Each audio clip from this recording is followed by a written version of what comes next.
There's been quite a lot of changes in the field of CAR T-cell therapy for TALL, I guess, in the last 5 years or so. And the antigen that's really come out as the kind of leading antigen at the moment is CD7.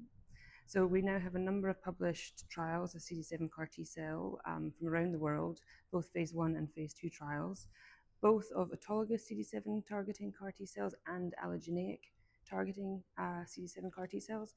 And at the moment, one strategy or another hasn't really emerged as a lead candidate at the moment.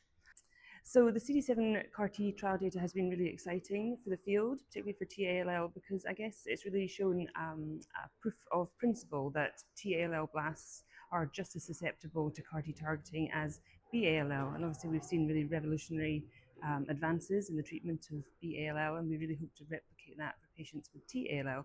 So for us in the field, the CD7 data has been really exciting because what all of the trials have really shown, whether they're autologous or allogeneic, kind of what methods of manufacture they've used, they've all shown these really high initial complete response rates and really being able to achieve very great depth of response. So putting people into kind of MRD negative responses, particularly in bone marrow disease. But while that's been very exciting, there's a number of limitations with the CD7 CAR that have begun to emerge as we've got more advanced clinical data from some of these trials.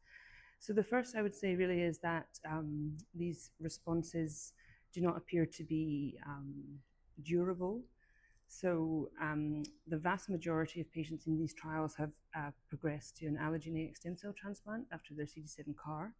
Now that has been largely because of the kind of T lymphocyte depleting effect of a CD7 CAR T cell. So most patients go into a state of T cell aplasia, and obviously that's very toxic, and patients are at risk of a lot of opportunistic infections. And so the stem cell transplant really is used as a means of rescuing patients from that T cell aplasia and resetting their immune system. But what we've seen in the minority of patients who haven't proceeded to a transplant is that a large proportion of those patients seem to relapse after their CD7 CAR, and that can be with CD7 positive or CD7 negative disease.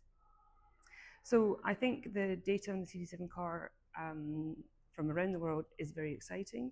I think there's still a way to go to improve a CD7 CAR, and at UCL we're interested in different approaches to try to overcome some of the issues for TALL. So in my talk yesterday, I spoke about two antigens that we've been developing.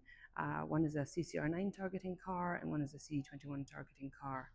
These are what we would call T lymphoblast restricted antigens, in that they are expressed on TALL, but we don't think they're expressed on the majority of normal T cells. So we hope that our CCR9 and CD21 targeting CARs will be effective against TALL without the same T cell aplasia and toxicity that has been seen with the CD7 and other pan T cell targeting CARs.